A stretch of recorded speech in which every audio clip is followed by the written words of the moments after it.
Pemirsa Badan Meteorologi, Klimatologi, dan Geofisika (BMKG) telah merilis peringatan dini cuaca ekstrim di Indonesia. BMKG berharap masyarakat waspada pada 19 wilayah yang berpotensi terjadi hujan lebat yang dapat disertai kilat, petir, dan angin kencang. BMKG mengungkapkan alasan curah hujan yang tinggi meski telah memasuki musim kemarau. Hal ini disebabkan oleh aktifnya beberapa fenomena atmosfer skala global regional. Peringatan dini cuaca ini akan menjadi perhatian masyarakat dan juga merespon beberapa peristiwa bencana alam berupa banjir dan tanah longsor di beberapa daerah di tanah air.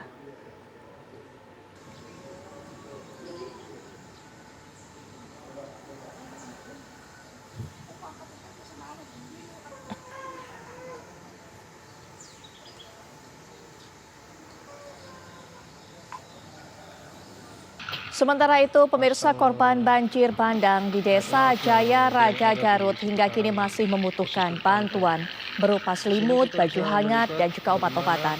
Daerah lain juga terdampak banjir akibat cuaca ekstrim ini seperti di wilayah Tangerang dan juga Bekasi.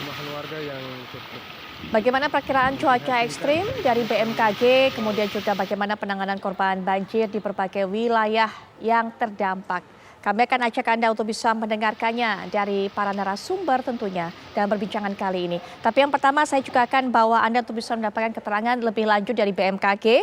Kita sudah terhubung dengan Bapak Dr. Fahri Rajab selaku Kepala Pusat Meteorologi Publik. Assalamualaikum warahmatullahi wabarakatuh. Selamat malam Pak Fahri.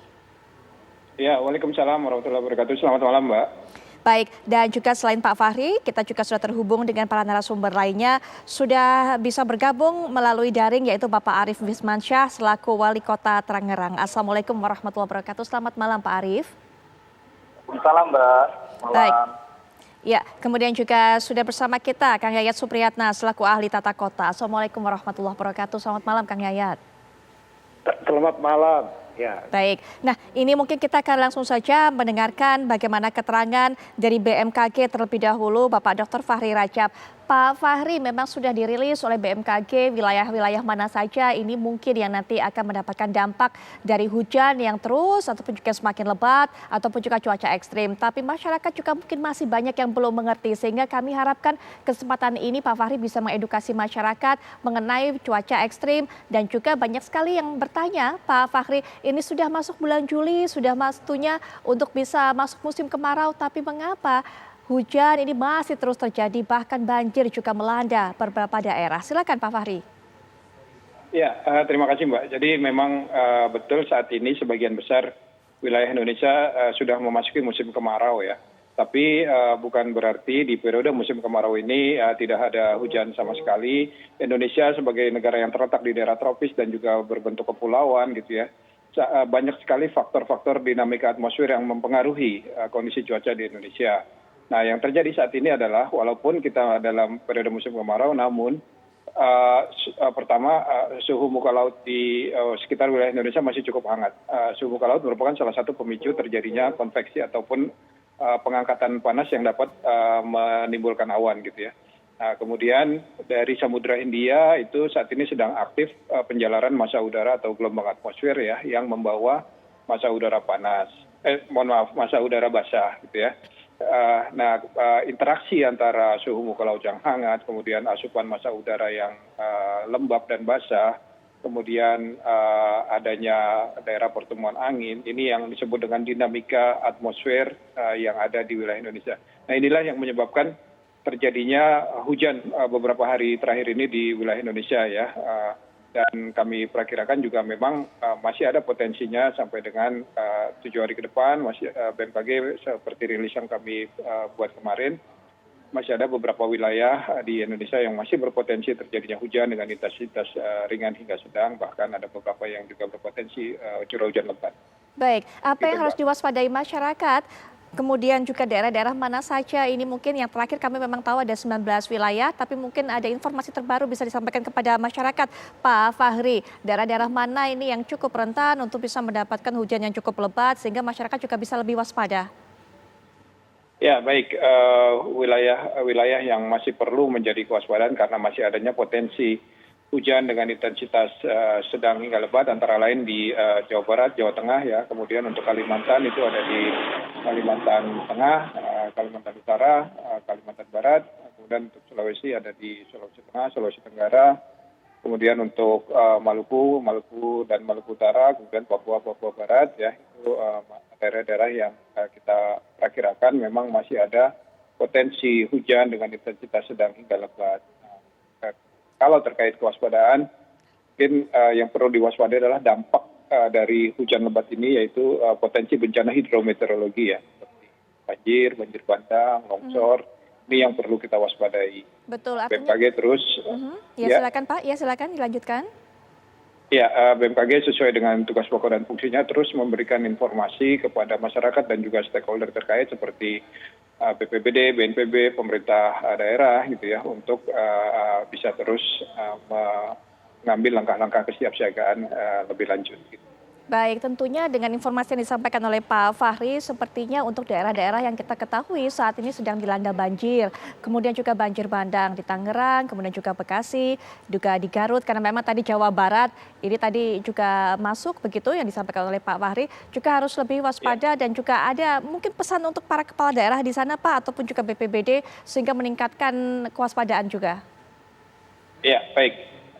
Yang pertama mungkin himbauan kami tentu tadi ya, waspada dampak dari curah hujan ini adalah bencana hidrometeorologi, dan untuk kesiapsiagaan atau mitigasi kita mulai dari lingkungan diri kita dulu masing-masing ya, di rumah masing-masing ya. Pastikan saluran air itu dalam kondisi bersih, siap untuk menerima dan mengalirkan air. Kemudian pemerintah daerah dan juga pemerintah pusat memastikan saluran air yang lebih luas ya, dalam mungkin sungai-sungai atau kali aliran air itu juga dalam kondisi siap untuk menerima dan mengalirkan air gitu ya. Dan yang tidak kalah penting juga tetap memantau informasi dari perkembangan cuaca dari BMKG dan menjadikan itu sebagai referensi untuk langkah tindak lanjut gitu ya. Baik. Karena biar lebih efektif dalam melakukan mitigasi. Baik, soal langkah tindak lanjut kita juga ingin sekali mengetahui bagaimana penjelasan dari Wali Kota Tangerang, Bapak Arief Wismansyah. Apalagi kita tahu juga banjir sepertinya cukup tinggi merendam beberapa daerah ataupun juga beberapa wilayah di Tangerang, Pak. Hingga saat ini bagaimana kondisi juga perkembangan terbaru, Pak?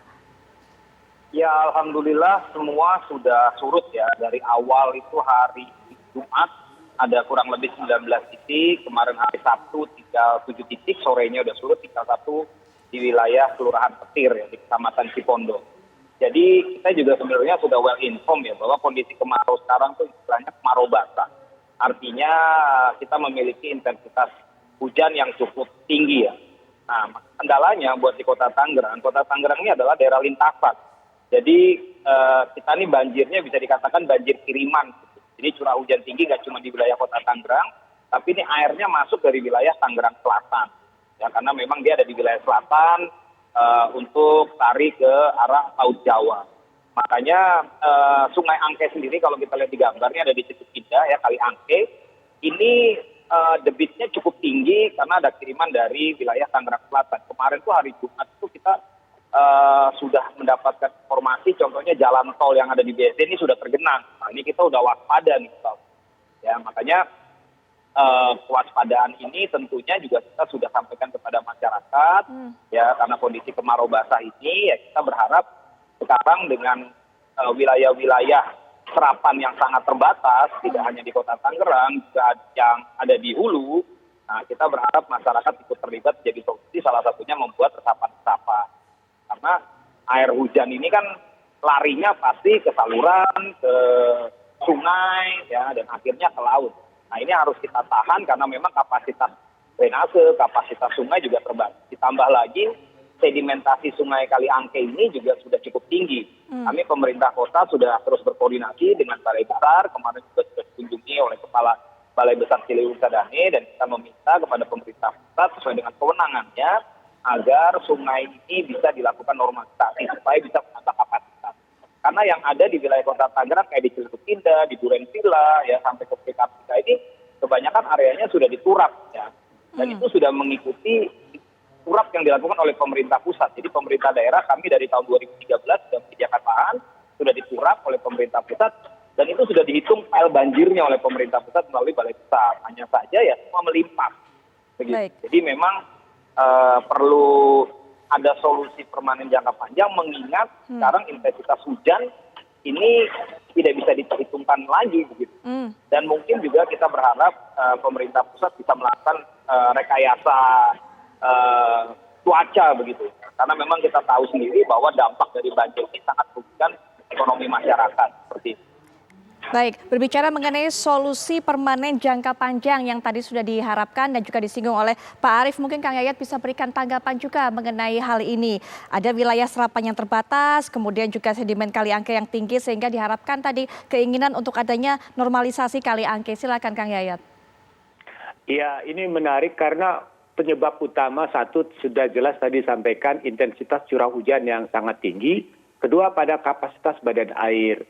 Memang ada beberapa sungai yang secara administratif tidak bisa dikelola berdasarkan batas administratif. Dia merupakan lintasan fungsi yang sangat terintegrasi dengan wilayah-wilayah lainnya.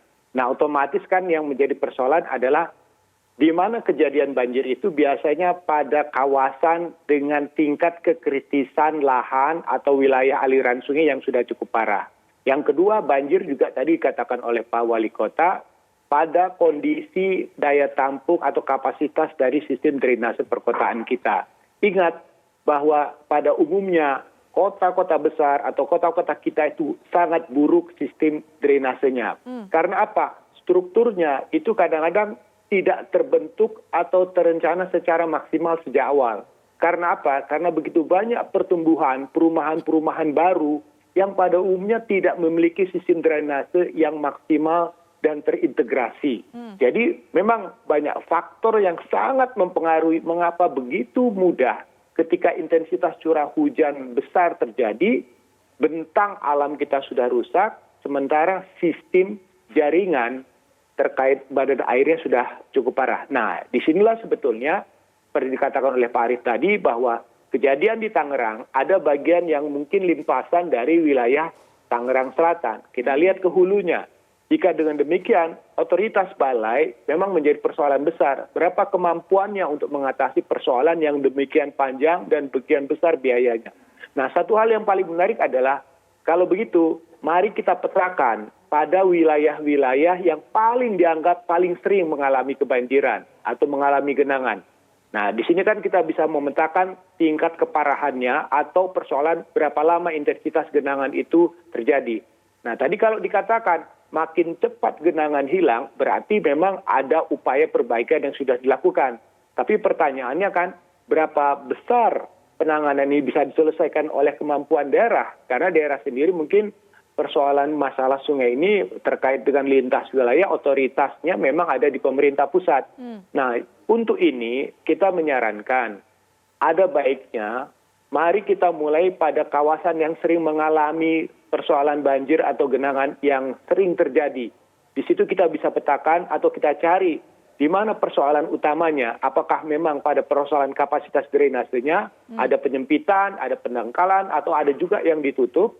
Atau yang kedua, mari kita petakan penataan ulang. Tapi sekali lagi memang pada persoalan penataan ulang ini yang menjadi ganjalan adalah pada pengadaan tanahnya.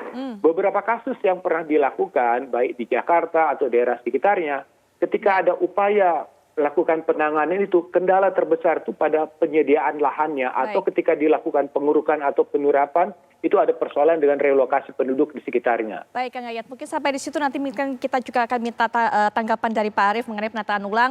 Tapi ini kesempatan terakhir juga bagi Pak Fahri untuk bisa bergabung dengan kami di perbincangan ini, segmen mengenai hal ini. Jadi mungkin Pak Fahri bisa berikan himbauan terakhir kepada masyarakat, termasuk juga tadi berikan tanggapan soal rekayasa cuaca yang sempat disampaikan oleh Pak Arief. Ya, baik. Terima kasih, Mbak. Ya, Pak Wali Kota, terima kasih. Memang teknologi modifikasi cuaca saat ini memang sudah beberapa kali dilakukan ya, baik itu untuk keperluan penanganan karhutla maupun untuk penanganan banjir. Jadi secara teknis pada prinsipnya hal itu bisa dilakukan nanti dengan koordinasi dengan BNPB dan juga dengan BRIN ya, selaku yang memang pelaksana dari teknologi modifikasi cuaca. BMKG mensupport dalam hal informasi awal potensi awan yang dapat disemai untuk teknologi modifikasi cuaca ini. Baik, Nah, Bapak. kemudian Ya, silakan, mengenai Pak. himbauan, Ya.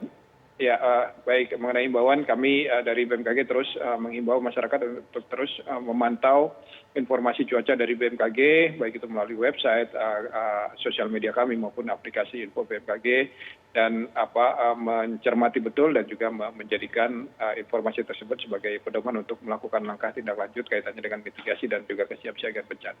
Mungkin Pak- itu Mbak dari kami. Baik, Pak Fahri Rajab, terima kasih sudah hadir tentunya secara virtual dalam perbincangan ini, juga memberikan informasi serta pesan kepada masyarakat. Semoga masyarakat juga semakin waspada mengenai hal ini. Selamat malam Pak, selamat beraktivitas kembali. Nanti kami akan lanjutkan perbincangan bersama Kang Yayat, Pak Arief juga, dan juga narasumber lainnya. Tapi setelah jeda berikut ini kami segera kembali.